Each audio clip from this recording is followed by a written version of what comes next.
अगर हम खड़े नहीं रहे, नहीं बोले, तो आने वाले हमारे पीढ़ियों का भविष्य बहुत खतरे में है, क्योंकि ये लोग दिमाग की तरह इस देश को खोखला कर रहे हैं। अगर आज खड़े होकर नहीं बोले तो सर्वनाश कर देंगे इस भारत का। मंदिर में कोई मुस्लिम समाज शामिल नहीं हो सकता है, तो वक्फ बोर्ड में कोई हिंदू क्यों नहीं शामिल हो? अभी तक बालाजी में मुस्लिम था तो ठीक था, केदारनाथ में मुस्लिम था तो ठीक था, और जगह सामान बेचने के लाइनों में मुस्लिम था तो ठीक था। सुनो एक बात बताऊं, इसलिए हिंदुओं को शामिल किया जा रहा है क्योंकि हिंदुओं के साथ ही दादागिरी कर रहे थे।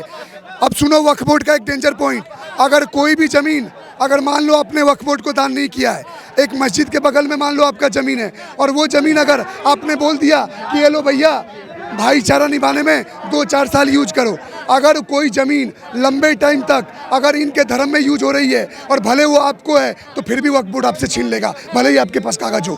तो ऐसी बोर्डों का संशोधन नहीं, कंप्लीट बैन होना चाहिए आने वाले टाइम में। ये सारे कहते हैं बच्चे अल्लाह की देन है, अल्लाह की देन है, राशन मोदी से लेने आ जाते हैं, किस बात के अल्लाह की देन है? इस देश में शरीयत कानून नहीं चलेगा, हिंदुस्तान है, ये संविधान के तरीके से चलेगा, किसी के बाप का देश नहीं है ये। कहीं ना कहीं ये जाहिल लोग हैं, इनको जो इनके ऊपर वाले बता देते हैं ये करते हैं। पढ़ाई लिखाई से कोसों कोसों दूर है, इनको कुछ नहीं पता है।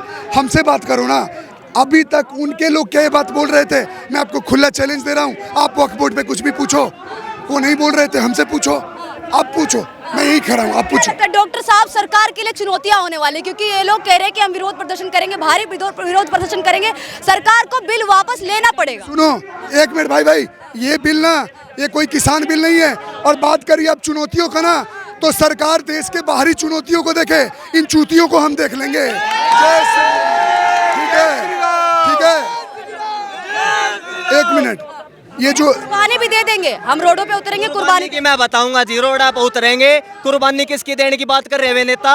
जो ये छोटे छोटे बच्चे हैं, जो ये पत्थर चला रहे हैं, कुर्बानी देंगे, उनकी ये कुर्बानी दे दें। कुर्बानी देने का मतलब है मर जाएंगे, उनके वे पत्थर फेंकेंगे, फिर उनके माँ बाप बैठ कर रोएंगे, क्यों 12 पैदा कर रहे हैं, 12 और पैदा कर लेंगे। आज के टाइम पे क्या हो रहा है, कुर्बानी अपने बच्चे की दवा लो ना, कुर्बानी अपने बच्चे तो पत्थर भिगवा लो है भाई।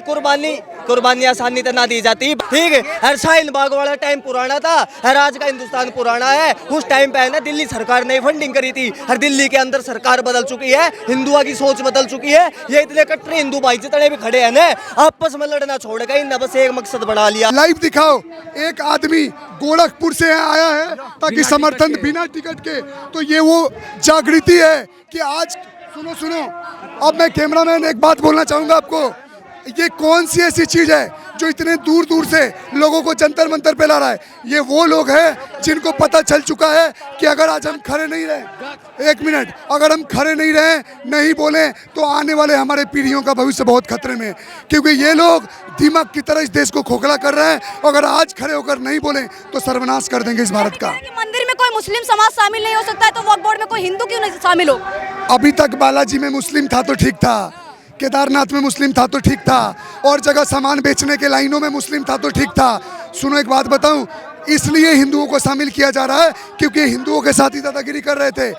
अब सुनो वक्फ बोर्ड का एक डेंजर पॉइंट, अगर कोई भी जमीन, अगर मान लो आपने वक्फ बोर्ड को दान नहीं किया है, एक मस्जिद के बगल में मान लो आपका जमीन है, और वो जमीन अगर आपने बोल दिया कि ये लो भैया भाईचारा निभाने में 2-4 साल यूज करो, अगर कोई ज़मीन लंबे टाइम तक अगर इनके धर्म में यूज हो रही है और भले वो आपको है, तो फिर भी वक्फ बोर्ड आपसे छीन लेगा, भले ही आपके पास कागज हो। तो ये क्या खतरनाक नहीं है? आप दे दोगी? तो ऐसी बोर्डों का संशोधन नहीं, कंप्लीट बैन होना चाहिए आने वाले टाइम में। बैन की बात कर रहे हैं आप, संशोधन की बात कर रहे हैं, तो इतने ज्यादा लोग रोड पे उतर रहे हैं, विरोध प्रदर्शन कर रहे हैं। किसी के बाप में, सुनो, किसी के बाप में दम नहीं है, और किसी के माँ ने ऐसा नहीं जना है जो इस बिल को रोक ले संशोधन होने से। खुला बोलता हूँ, जय श्री। ये सारे कहते हैं बच्चे अल्लाह की देन है, अल्लाह की देन है, राशन मोदी से लेने आ जाते हैं, किस बात के अल्लाह की देन है? ये ना कभी सरकारी जॉब में लगे, ना पढ़े लिखे, पंचरों की दुकान खोल के बैठ जाते हैं जहाँ मर्जी रोहिंग्या बसाती देशों में आए जा रहे हैं। अगर यहाँ पे कोई अब सनातनी है, सारे कोई वाल्मीकि यादव या ठाकुर नहीं रहा, यहाँ सारे सनातनी है, हिंदू। अगर ये लड़ने पे उतरेंगे तो हम भी रोडों पे उतर जाएंगे लड़ने के लिए। संशोधन हो पाएगा कि नहीं, क्योंकि सरकार को चुनौती देने के लिए सामने खड़े हुए मुस्लिम समाज के लोग और असुविधा ओवैसी जैसे नेता। ये हिंदुस्तान है, हिंदुओं का देश है, संशोधन कैसे नहीं होगा? कौन रोक लेगा? किसकी माँ ने इतना पैदा जना है, कैसे रोक लेगा? यहाँ पे कोई हम लोग चूड़ियां पहन के नहीं आए, ये रोडों पे उतरेंगे तो हम भी रोडों पे उतरेंगे, बहुत भाईचारा निभा लिया। हर हर महादेव। आप कहाँ से आए बताएंगे आप? कहाँ से आए हो? मैं दिल्ली पीतमपुरा से आया हूँ। पीतमपुरा से। यहाँ पे कई दूर दूर से लोग आए, गाजियाबाद, नोएडा, उत्तर प्रदेश के कई। क्योंकि अब लोगों को पता लग चुका है भाईचारा निभाने का फायदा नहीं है। अगर इनको जगह मिले तो तुम्हारा घर, जमीन, सब कुछ छीन लेंगे तुमसे। जहाँ मर्जी है मस्जिद बना देते हैं, क्योंकि कुछ नहीं कर पाते। मस्जिद बना दी, मजार बना दिया, कुछ सालों में उसको भी कब्जा कर लेंगे। अगर हिंदू आज तुम नहीं जागे, घर जायदाद तुम्हारा सब कुछ छीन लिया जाएगा और तुम घर में चूड़ी पहन के बैठे रहोगे। कह रहे हैं कि वक्फ बोर्ड को जो संशोधन हो रहा है, जो बिल पास होने वाला है, उसको लेके हम रोड पे उतर जाएंगे, तो उन लोगों को आप क्या कहना चाहिए? तो मैं रोड पे इसलिए उतरे हैं, जब बिल पास क्यों नहीं होगा? ये किसी के बाप की जागीर थोड़ी है। तुम्हें जब पाकिस्तान दे दिया, बांग्लादेश तुमने छीन लिया, ये हिंदुस्तान हमारा है, तो ये हिंदुस्तान हिंदुस्तानियों का है, सनातनियों का है, किसी के बाप का देश नहीं है ये। देश धर्म निरपेक्ष है, सबकी बातें यहाँ पे रखी जाती हैं। खुद गृह मंत्री अमित शाह उन्होंने कहा कि विरोध करने का सबको अधिकार है, मुस्लिम समाज को आपत्ति है तो विरोध कर सकते हैं। अरे मुस्लिमों को तो पता ही है बात, मुस्लिमों को सबसे ज्यादा फायदा बीजेपी से है। लेकिन ऐसा कोई मुस्लिम बता दो जो बीजेपी को एक भी वोट देता हो। लेकिन हिंदू आलू के लिए, प्याज के लिए, पेट्रोल के लिए बटा जा रहा है, अपनी जाति धर्म सब बदनाम कर रहा है। और ये देख लो अखिलेश यादव, ये काय बात कम, ये यादव थोड़ी है, ये तो अखिलेश खान है। ये मुस्लिम समाज के लोग अगर सड़कों पे उतरते हैं वक्फ बिल के विरोध में, तो आप लोग क्या करें? अगर वो सड़कों पे उतरेंगे, यहाँ चूड़ियां थोड़ी पहन रखी है। इस देश में शरीयत कानून नहीं चलेगा। हिंदुस्तान है, ये संविधान के तरीके से चलेगा, किसी के बाप का देश नहीं है ये। हमसे जो हिंदुस्तान के सनातनी को छीन ले ये देश। भारी विरोध प्रदर्शन के बाद जो मुस्लिम समाज के लोग भारी विरोध प्रदर्शन करने की बात कर रहे हैं, इन चुनौतियों के बीच क्या संशोधन कर पाएगी सरकार? अरे बिल्कुल सरकार करेगी, नहीं करना पड़ेगा।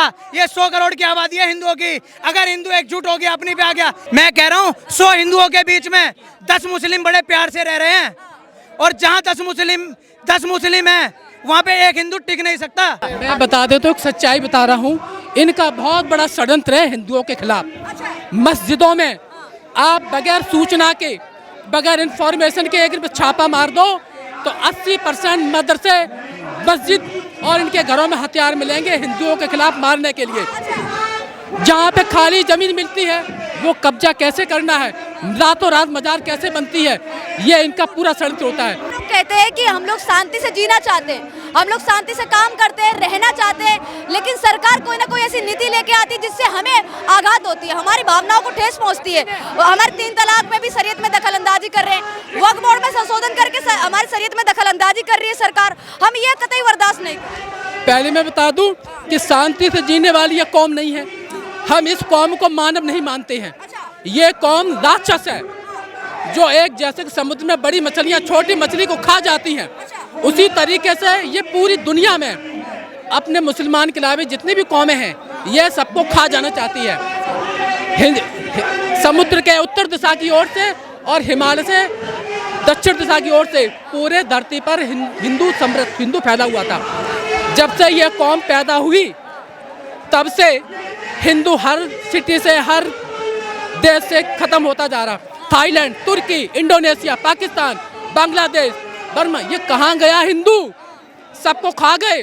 देश उनका नहीं है, अपने हिस्से की जमीन पाकिस्तान के रूप में ले लिया है। यहाँ पे उनका कुछ भी नहीं है।